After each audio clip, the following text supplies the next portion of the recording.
Good day everyone. Welcome back to Soil and Water Conservation course. In this video, we'll be discussing the chapter 6 of SWC. So we are done with the discussion of the measures on how to protect and conserve our soil and water resources.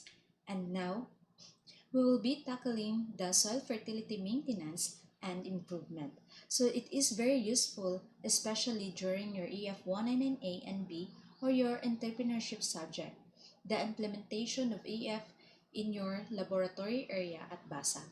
So at the end of this class, you will be able to identify and differentiate the various ways on how to maintain and improve the soil fertility.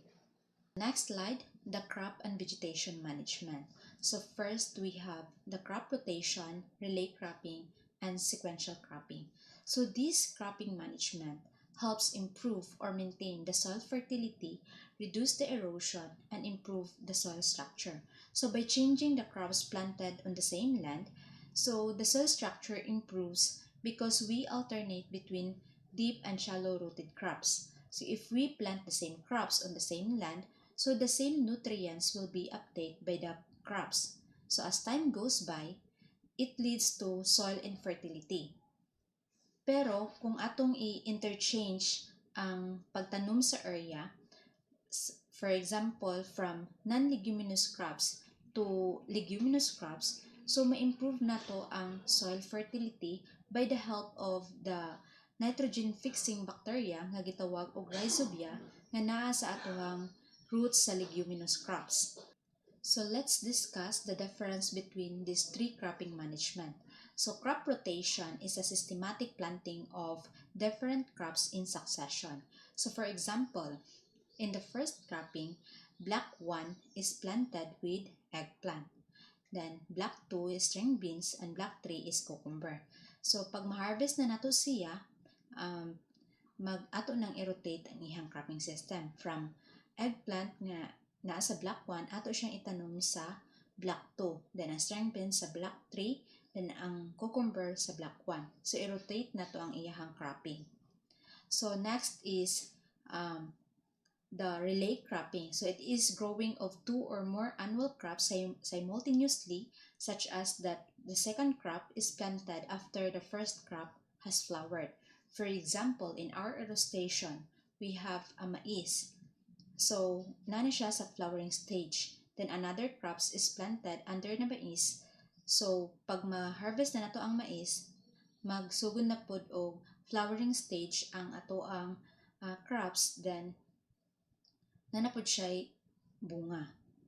Then, mo nang makakover gahapon siya sa atohang soil surface. So, next is the sequential cropping. So, it is growing of 2 or more crops in sequence with the succeeding crops is planted only after the preceding crops has been harvested. For example, is single cropping. So, in one area, pag ma-harvest na ang isa ka crop, so, alis na po nato siya another crop. So, double cropping, kibali, duha ka crop in one area. Pag ma-harvest na nato siya tanan, ato na po siyang alistan og another crop. Same as the triple and quadruple cropping system. Next is rattoning. So rattoning is when you cut the upper part of the crops after harvesting. So dili nimo siya ibton, imo lang gid siyang i-cut ang iyahang upper portion. So it is another way of or another method of propagation. So it is applicable for eggplant, lady's finger, and sugar cane. So after weeks ana, manalingsing na siya balik and mamunga. So it is a cultivation of 2 harvest in one cropping. So kas-alang ka magtanom pero kaduha ka mag-harvest. The another example is rotational cropping. So na-discuss na nato ni Gaina. Then last is the following. So after sa maka-harvest ta, ato sang papahulayon ang area kay na-exhausted na siya. Then balikan na nato siya og cultivate pag after sa fallow period. So that's the rotational, relay, and sequential cropping.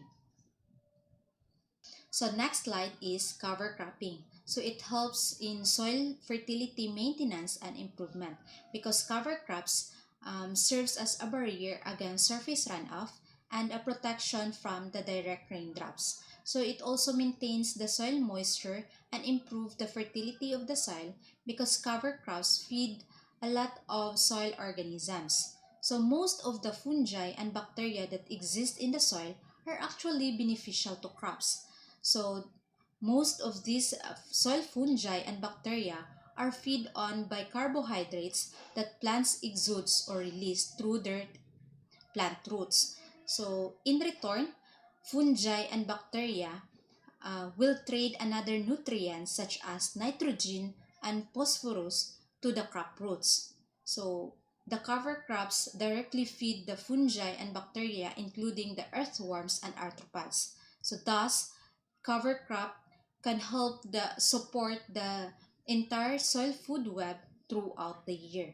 So we have here an example of a cover crop. We have a permanent cover crop that is a cover crop intended to last or for long-term purposes. So we have the temporary or a catch-up crop, then a sodding or planting of grass sods as a ground cover.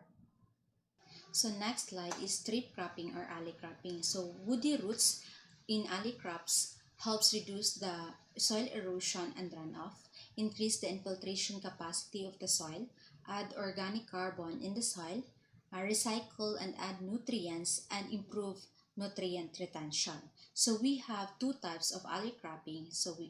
Alley cropping in anti-raised slope and an alley cropping in terraced slope. So first is alley cropping in anti-raised slope or an alley cropping or an upland area that has no benches or series of level steps. So paslant lang gid siya. Best example of alley cropping in anti-raised slope is salt farming or the sloping agricultural land technology.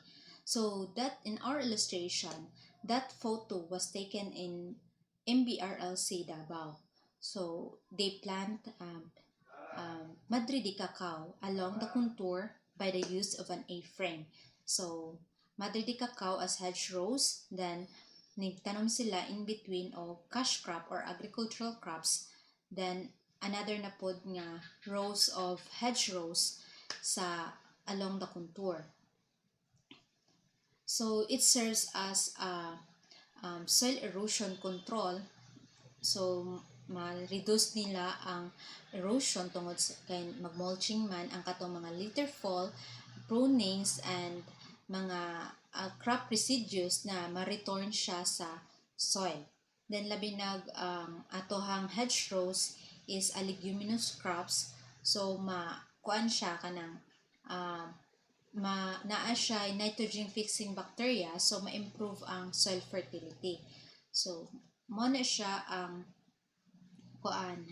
alley cropping in anti-raised slope. So next is alley cropping in terraced slope, or an upland area with a series of level steps or benches. So the trees are planted near the outer edge of the terrace benches, so to serve as a erosion control or a wind breaks. So then the benches, dara nato itanom ang agricultural crops or cash crops. So same lang gihapon siya sa anti-raised slopes nga alley cropping. The same lang sila nga makapa-maintain and makapa-improve sa soil fertility tungod sa atohang mga alley crops. Next is contour strip cropping. So contour strip cropping is a farmland where terracing is not practical because delikado siya nga ma-expose ang iyahang subsoil or bedrock. It is used in a rolling area with 25% slope. So the steeper the slope, the narrower the strip. So this is also applicable if the slope has an approximately 122 meter length or pag mulapas na siya, kailangan na siya gamitan of diversion terraces. So next is contour buffer strip planting. So it is the area that is devoted to the main crop is reduced by 1/2 kay tamnan man nato siya mga buffer crops such as the napier, the legumes, alabang, centrosema, ipil-ipil, kakawate, Madrid de cacao, and mani-manihan. So, mo na siya yung mga kasagaran ginagamit as the contour buffer strip planting. So next is multiple species or the multiple cropping system. So it involves planting of 3 or more crops on the same land that increases the productivity, the stability, and diversity, including crops or plants that occupy different canopy levels and different rooting system. So trees, shrubs, components is serves as either for productive or protective or for ameliorative purposes. So it helps on maintaining and improving the soil fertility because it uses both the topsoil and subsoil that creates resilient land use system that can maintain the production in adverse condition. So first we have the multi-story system. So it is planting of 2 or more crops on the same land with different canopy levels. So it optimizes the use of the land, the sunlight, and the nutrients. So given they have different rooting systems, so dili sila magka-kompetensya sa intake sa nutrients from the soil. And dili sab sila magka-kompetensya sa sunlight kay tungod kay na sila different canopy levels. So in our example na sila coconut, rubber, and cacao. Then the second photo was taken in MBRLC Davao. So naa sila coconut, fruit trees, and nasa ilalom ana is forage crops or para itanom nila sa ilahang animals. The next is undercropping. So it is growing of 2 or more crops on the same unit of land simultaneously. So for example of undercropping is that a multi-story intercropping, random or mixed intercropping, row intercropping, strip intercropping, alley intercropping, natay hedgerows intercropping. So basta kay magtanom ta og duha ka crops in one area ang atong i-intercrop. So ang atong example na atay coconut, and in between nila is naay nakatanom nga shrubs or the banana. So, yun na ang intercropping. So, it helps improve the soil or maintain the soil fertility kay naman sila different canopy level. So, matabunan nila ang soil so dili ra mapadunga direct impact ang pagkuan sa raindrops, then napagid sila different rooting system. So, lahi-lahi ang ilahang pag-intake or pagkuha nila sa nutrients sa soil.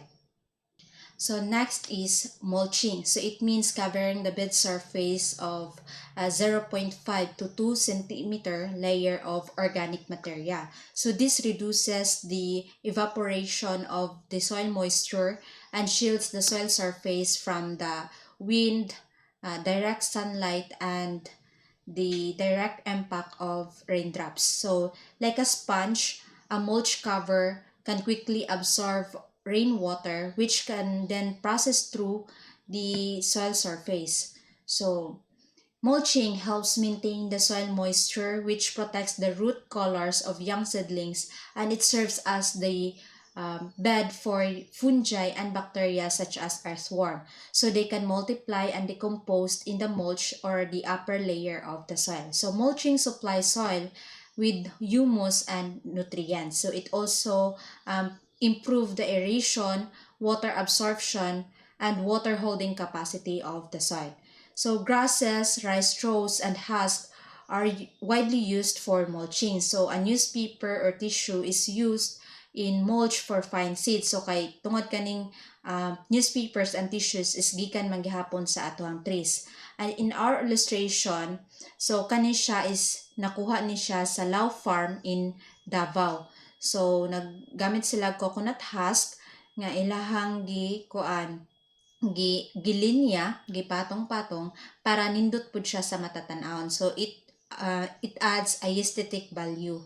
So pag ma-decompose na siya, so mahimo siya og organic fertilizer sa crops. So the stubble mulching, so leaving the crop residues in the area and incorporating it into the soil pag ma-decompose na siya. So mo ni siya stubble mulching. So the organic matter nga maa dito sa soil will improve the soil fertility and its structure. Next is high density planting. So it involves planting of different crops in one area. So by having different canopy level and different species planted in the area, it improves the soil structure, improves the fertility, and reduce the erosion and runoff. So example of saturation planting is the high density planting. So we also have multiple and multi-story cropping systems. So saturation planting involves planting of vegetation to form a multi-layered canopy in a given area using a closer spacing. So next is multiple cropping. So na-discuss na nato gaina and multi-story cropping.